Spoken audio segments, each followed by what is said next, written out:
SIR ವೇಳೆ ಸಿಬ್ಬಂದಿಗೆ target ಅನ್ನ ಕೊಟ್ಟಿದ್ರ ತಹಶೀಲ್ದಾರ್ ಎನ್ನುವ ಪ್ರಶ್ನೆ ಎದುರಾಗ್ತಾ ಇದೆ. ಕೆಲಸದ ಒತ್ತಡ ಎಸ್ಐಆರ್ ವೇಳೆ ಬಿಎಲ್ಒಗೆ ಮೈನರ್ ಬ್ರೈನ್ ಸ್ಟ್ರೋಕ್ ಆಗಿದೆ. ಎಸ್ಐಆರ್ ವೇಳೆ ಸಿಬ್ಬಂದಿಗೆ ಟಾರ್ಗೆಟ್ ಅನ್ನ ಕೊಟ್ಟಿದ್ರ ತಹಶೀಲ್ದಾರ್, ಕೆಲಸದ ಒತ್ತಡ ಎಸ್ಐಆರ್ ವೇಳೆ ಬಿಎಲ್ಒಗೆ ಮೈನರ್ ಬ್ರೈನ್ ಸ್ಟ್ರೋಕ್ ಆಗಿದೆ. ಬೀದರ್ ನಗರದ ಖಾಸಗಿ ಆಸ್ಪತ್ರೆಗೆ ಬಿಎಲ್ಒ ಮಧುಮತಿ ಅವರನ್ನ ದಾಖಲು ಮಾಡಲಾಗಿದೆ. ಜುಲೈ 4ರಂದು ಎಸ್ಐಆರ್ ಕರ್ತವ್ಯದಲ್ಲಿದ್ದಾಗಲೇ ಬಿಎಲ್ಒಗೆ ಬ್ರೈನ್ ಸ್ಟ್ರೋಕ್ ಆಗಿದೆ. ಬೀದರ್ ನಗರದ ಚೌಭಾರ್ ಅಂಗನವಾಡಿ ಕೇಂದ್ರದ ಶಿಕ್ಷಕಿಯಾಗಿದ್ದರು ಇವರು. 3 ದಿನಗಳಿಂದ ಬೀದರ್ ನಗರದ ಖಾಸಗಿ ಆಸ್ಪತ್ರೆಯಲ್ಲಿ ಇವರಿಗೆ ಚಿಕಿತ್ಸೆಯನ್ನು ಕೊಡಿಸಲಾಗ್ತಾ ಇದೆ. 5 ದಿನದಲ್ಲಿ 1,000 ಗಣತಿ ಅರ್ಜಿಯನ್ನ ವಿತರಿಸಬೇಕು ಅಂತ ಹೇಳಿ ಟಾರ್ಗೆಟ್ ಅನ್ನ ಕೊಟ್ಟಿದ್ರಂತೆ ತಹಶೀಲ್ದಾರ್. ಟಾರ್ಗೆಟ್ ಅನ್ನ ರೀಚ್ ಮಾಡಲಾಗದೆ ಒತ್ತಡಕ್ಕೊಳಗಾಗಿದ್ರು ಬಿಎಲ್ಒ ಎನ್ನುವ ಮಾಹಿತಿ ಸಿಗ್ತಾ ಇದೆ. 1,000 ಅರ್ಜಿಯನ್ನ ವಿತರಿಸಲು ಟಾರ್ಗೆಟ್ ಅನ್ನ ಕೊಟ್ಟಿದ್ರಂತೆ ತಹಶೀಲ್ದಾರ್. ಜುಲೈ 1ರಿಂದ ಜುಲೈ 4ರವರೆಗೆ 400 ಅರ್ಜಿಯನ್ನ ವಿತರಿಸಿದ್ದರಂತೆ ಮಧುಮತಿ. ಮಾಧ್ಯಮದ ಎದುರು ಅಳಲನ್ನ ತೋಡ್ಕೊಂಡಿದ್ದಾರೆ ಕುಟುಂಬಸ್ಥರು. ಇದಕ್ಕೆ ನ್ಯಾಯವನ್ನ ಕೊಡಿಸಲೇಬೇಕು ಅಂತ ಹೇಳಿ ಸಾಕಷ್ಟು ಆಕ್ರೋಶವನ್ನ ವ್ಯಕ್ತಪಡಿಸ್ತಾ ಇದ್ದಾರೆ. ಈಗಾಗಲೇ ಎಸ್ಐಆರ್ ಪ್ರಕ್ರಿಯೆ ಶುರುವಾಗಿದೆ.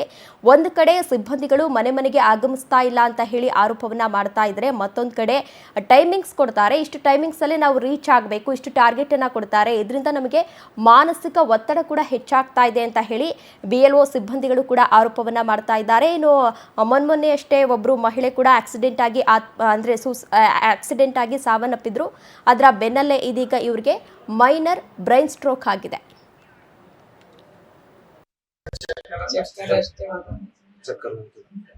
ಯಾವಾಗ ಆಗಿದ್ರಿ?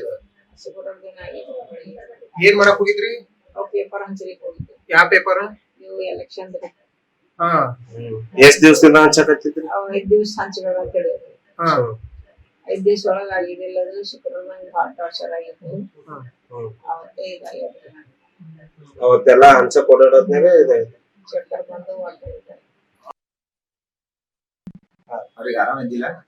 ಮದ್ವೆ ಡ್ಯೂಟಿ ಹೋಗಿದ್ರು. ಸಾಯಂಕಾಲ 4:00 ಹಂಗ ಚಕ್ಕರ್ ಫೋನ್ ಮಾಡಿದ್ರು.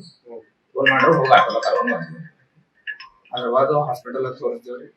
ಊರಿ ತೆಲಿಗೆರೆ ಬಂದ್ರು. ಅದ್ರವಾಗ ಮತ್ತೆ ಬೇರೆ ಹಾಸ್ಪಿಟಲ್ ಬಂದು MRI ಮಾಡಿರಿ ಅಂದ್ರು. ಇದು ಇದೇ ವಿಚಾರಕ್ಕೆ ಸಂಬಂಧಪಟ್ಟಂತೆ ಹೆಚ್ಚಿನ ಡೀಟೇಲ್ಸ್ ಅನ್ನ ನೀಡಿದ್ದಾರೆ ನಮ್ಮ ಪ್ರತಿನಿಧಿ ಬೀದರ್ ರಿಪೋರ್ಟರ್ ರಾಜ್ಕುಮಾರ್. ರಾಜ್ಕುಮಾರ್, ಈ ಬಿಎಲ್ಒ ಪರಿಸ್ಥಿತಿ ಈಗ ಹೇಗಿದೆ? ಇವರಿಗೆ ಆರೋಗ್ಯ ಸಮಸ್ಯೆ ಏನಾದರೂ ಇತ್ತಾ, ಇಲ್ಲ ಎಸ್ಐಆರ್ ಪ್ರಕ್ರಿಯೆ ಒತ್ತಡ ಏನಾದರೂ ಜಾಸ್ತಿ ಆಗಿತ್ತಾ, ಇಲ್ಲ ಬೇರೆ ಏನಾದರೂ ಆರೋಗ್ಯ ಸಮಸ್ಯೆ ಇತ್ತಾ? ಎಷ್ಟು ಟಾರ್ಗೆಟ್ ಕೊಟ್ಟಿದ್ರು? Complete details ನೀಡೋದಾದ್ರೆ.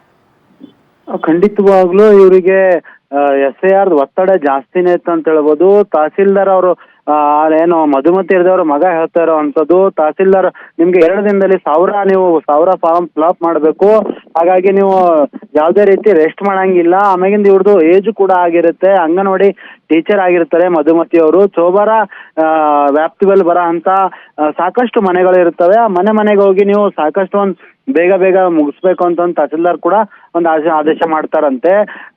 ಅದ್ರ ಹಿನ್ನೆಲೆಯಲ್ಲಿ ಇವರು ದಿನ ಬೆಳಗ್ಗೆ ಎದ್ದು ಈ ನಮ್ಮ ಬೀದರ್ ಭಾಗದಲ್ಲಿ ಬಿಸಿಲು, ಇನ್ನು ಮಳೆಗಾಲ ಬಂದರೂ ಕೂಡ ಇನ್ನೂ ಒಂದು ಸ್ವಲ್ಪ ಬಿಸಿಲು ಇದೆ ಅಂತ ಹೇಳ್ಬೋದು. ಅದಕ್ಕೋಸ್ಕರ ಅವರು ಏನೋ ಊಟನೂ ಮಾಡಿಲ್ಲ, ಬೆಳಗ್ಗೆಯಿಂದ ತಿರುಗ್ತಾ ಇದ್ರು. ಹಾಗಾಗಿ ಅವ್ರಿಗೆ ಏಕಾಏಕಿ ಮೈನರ್ ಬ್ರೈನ್ ಸ್ಟ್ರೋಕ್ ಬಂದಿದೆ ಅಂತ ಅವ್ರ ಮಗ ಹೇಳ್ತಾ ಇದ್ದಾನೆ.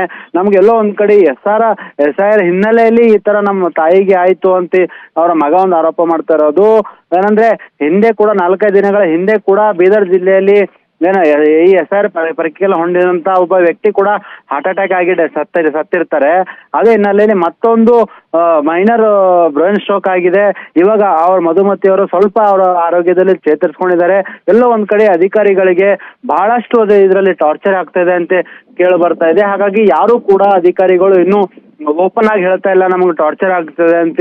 ಅಂದ್ರೆ ಪ್ರತಿ ಒಂದು ಮನೆಗೆ ಹೋಗಿ ಡೋರ್ ಹೋಗಿ ಮಾಡ್ಬೇಕಂತ ಒಂದು ಅಧಿಕಾರಿಗಳು ಪ್ರೆಷರ್ ಕೊಡ್ತಾ ಇದಾರಂತೆ. ಅದಕ್ಕೋಸ್ಕರ ಎಲ್ಲೋ ಒಂದ್ ಕಡೆ ಇವರಿಗೆ ಸಾಕಷ್ಟು ಒಂದು ಹಿಂದೆ ಯಾವುದು ಸಮಸ್ಯೆ ಇರ್ಲಿಲ್ಲ, ಒಂದ್ ಸ್ವಲ್ಪ BP ಇತ್ತು, ಇವಾಗ ಮೈನರ್ ಬ್ರೈನ್ ಸ್ಟ್ರೋಕ್ ಆಗಿದೆ. ನಮ್ಗೆ ಈ ತರ ಟಾರ್ಚರ್ ಕೊಟ್ಟಿದ್ರೆ ಯಾವ ರೀತಿ ಕೆಲಸ ಮಾಡೋದು ನಮ್ಮ ತಾಯಿ ಅಂತ ಅವರ ಮಗ ಕೂಡ ಆರೋಪ ಮಾಡ್ತಾ ಇದ್ದಾರೆ.